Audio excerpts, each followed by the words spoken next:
Hi guys, welcome to another video here on Auvbri. Before we jump into this video though, I really want to do a shout out to my new channel. It's a vlogging channel where I vlog my everyday life. It's linked in the description down below. So while you're down there leaving this video a like and subscribing to the channel, why not go over to my other vlogging channel and give that a hit as well. It's a really cool channel. I'm trying really hard to get to 100 subscribers, so help me out. Link in the description down below. Now we're back here in The Sims 4 with my rebuilding the world without a limit. So that means I can do and use every single thing, every single pack, every single tool in my arsenal to create the ultimate? Yeah, I think that's right. To create the ultimate world in The Sims 4 with just my builds and how I think it should look.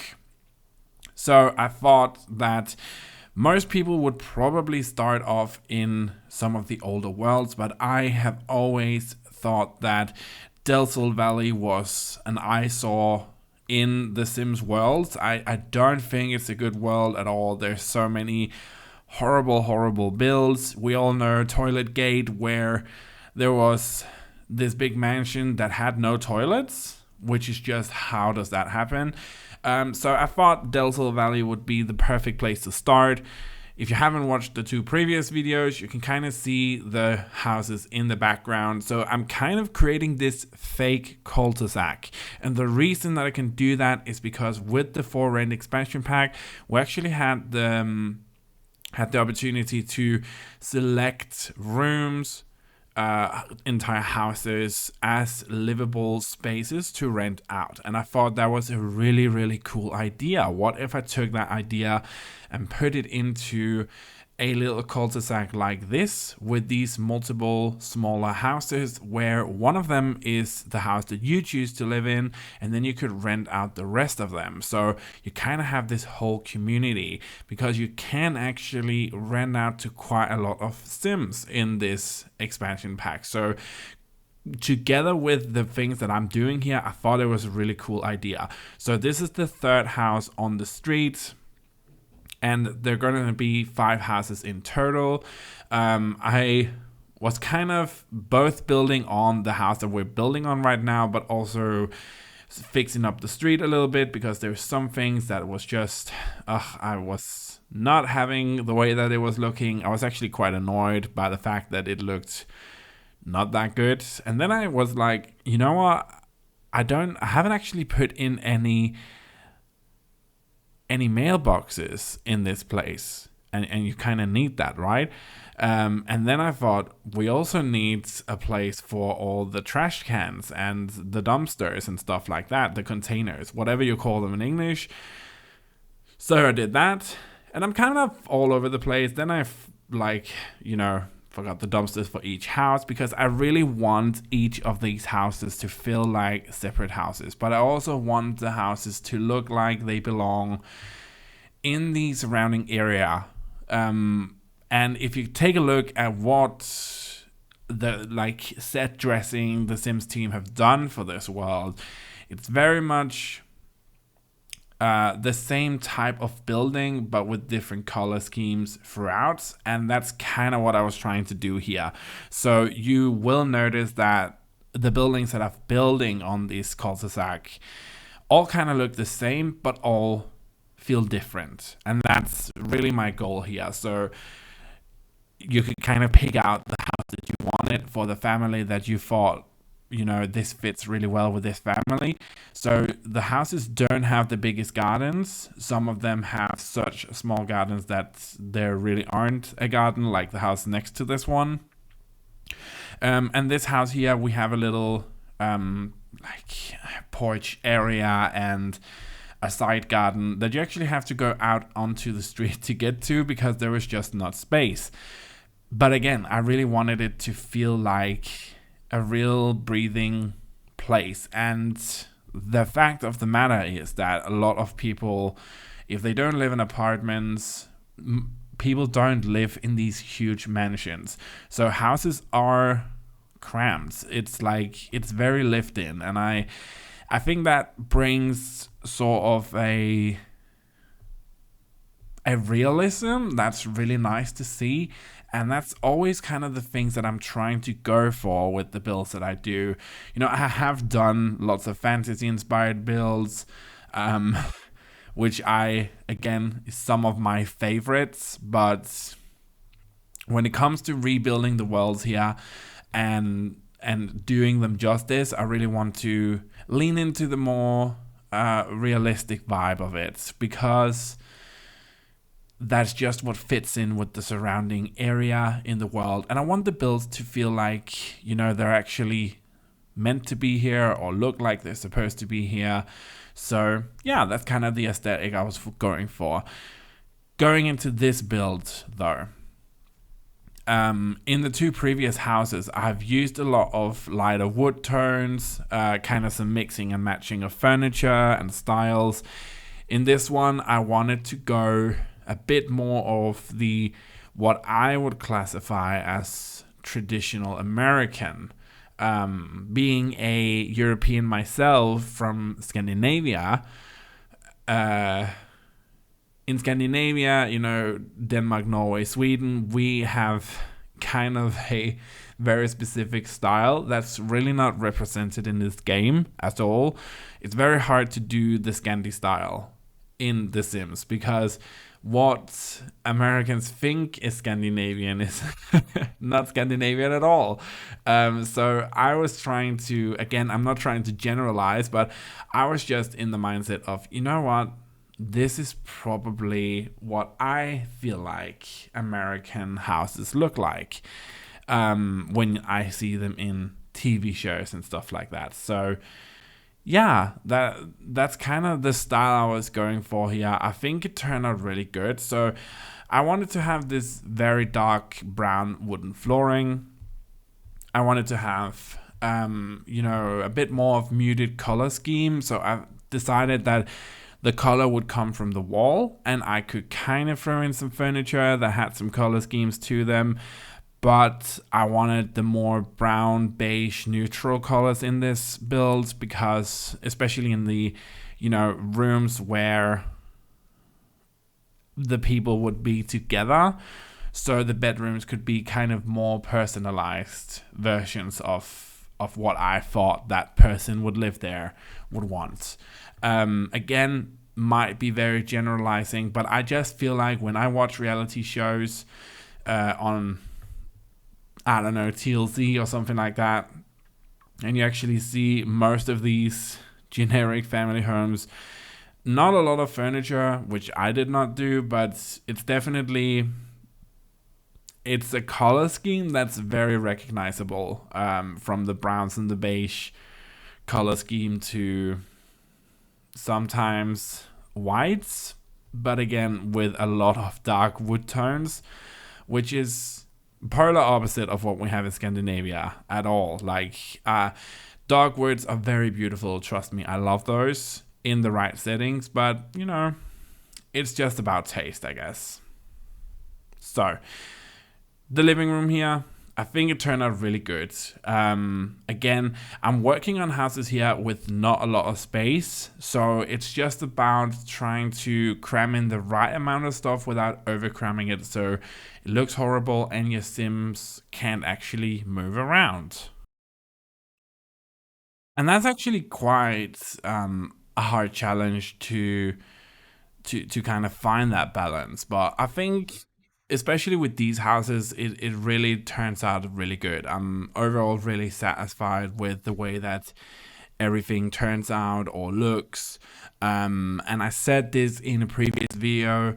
It's not, the things with these is they're not tiny houses, but they're not big houses. There's somewhere in between, and I have to really do all I can to make them look realistic, have all the features that you would expect, like a garage, place to do laundry, bedrooms, bathrooms, kitchen, dining room, living room. All those places needs to be fully functional, but again, I can't make it so big that it feels like it's a freaking mansion where it takes your sim half an in-day game to get from one place to the other, because the bathroom is in one space downstairs and the kitchen is upstairs in the other end of the lot. So yeah, but I'm having so much fun doing this cul-de-sac, and I think it's like shaping up super, super good. Like, I'm so excited to show you guys the finished results, because I already finished the last lot and I'm actually moving on to the next project that I'm gonna tackle here in Delta Valley. So yeah, it's good. Like, I am really enjoying this series, so let me know if you enjoy it down below as well. And again, I know I did this vlog in the beginning, but go check out my vlogging channel, please, and subscribe to the channel if you would so like to follow it. It's called My Ordinary Life because I'm trying to vlog and document my ordinary life, the ups and downs and everything in between in my life. So you're gonna see all the things that I can get my hands on and that I remember to record. I'm still new to vlogging, so I still have to keep that vlogging mindset that record this no matter what, because it's content that people might want to see or that I myself can use someday. So I talk about everything from the good stuff to my eating disorder, which I'm struggling with a lot lately. So yeah, go check it out. Link in the description down below. And say hi over there as well. I did some makeovers of my own apartment, which went up on this channel. If you want to see the final part where I take on my living room, it's over on that channel, so go check it out. While I've been blabbling on here, I did the main master bedroom. Master bedroom. I moved on to the child's room here. Now, this was a bit of a kind of hard one for me, because this room, I wanted it to be in that transition where the child is gone from a toddler to a child. So there might be some stuff lying around that the child doesn't really need, but they haven't gotten around to just, throw everything out or completely make over the room for a child. And I thought that was a really cool room. I think it turned out really nice. I'm happy with it. But then I also thought on the opposite side, what if we have this very stereotypical gloomy teenager's boy's room that he doesn't leave the room really at all. He sits in his room gaming all day. The room is kind of disgusting, but the parents have just kind of given up. I liked that idea. I thought it was so funny. I had such a good time trying to build that room, because I feel like if we all close our eyes, we can all see that room, right? So throwing in all, I had to use the high school year stuff here because there's a lot of good clutter that just works with this room. And yeah, piles of dirty clothes, not really a lot else going on. You can kind of see that this kid, he's living on his computer, not really doing a lot of stuff else. So it's very dark, the curtains are always down. I thought that was just the most perfect room, and you can definitely see the child that's living there. It's very clear in my mind, at least, if I close my eyes and really think about who is living here. It's super clear. And then I was just about doing the landscaping around the place. Now, the thing that I'm doing here, there's not a lot of landscaping in the surrounding area for the dress setting of the world, but I still wanted it to look nice, So it's maybe a bit more of an upgraded cul-de-sac. So here we have the house, the third house in the cul-de-sac, the third of 5.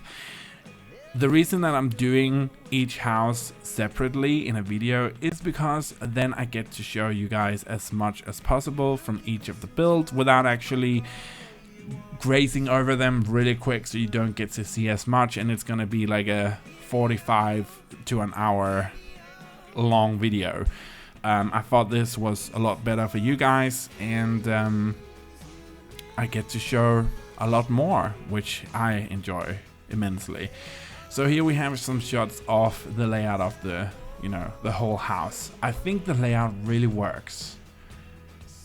It's really good. Like, I am super happy with it, and you can definitely see it's kind of this family house here. They don't have 2 cars like the house next door, which is just a single couple level there, but I think this house turned out to have a lot of character, which I really enjoyed. I think it turned out really good. This build is still not on the gallery yet, because as of this video I just finished the last house. So the last thing I need to do is tidy up the street and make that look nice, and then that's done, and then I will upload it to the gallery. So stay tuned on my gallery page in The Sims 4. It's just like my name here, it's Auvbri. You can search that and find every single thing I've done. But yeah, tell me what you think about this build in the comment section down below. Did you like it? Do you think it actually fits in with the whole cul-de-sac vibe? Because I do. And while you're down there, shameless plug, like the video, share it with your friends, subscribe and hit that notification bell. And again, check out my vlogging channel. It would mean so much to me. I hope to see every single one of you next time for another video here on the channel, and hopefully on my other channel as well. And then just have a fantastic day wherever you are in the world. Until next time. Bye!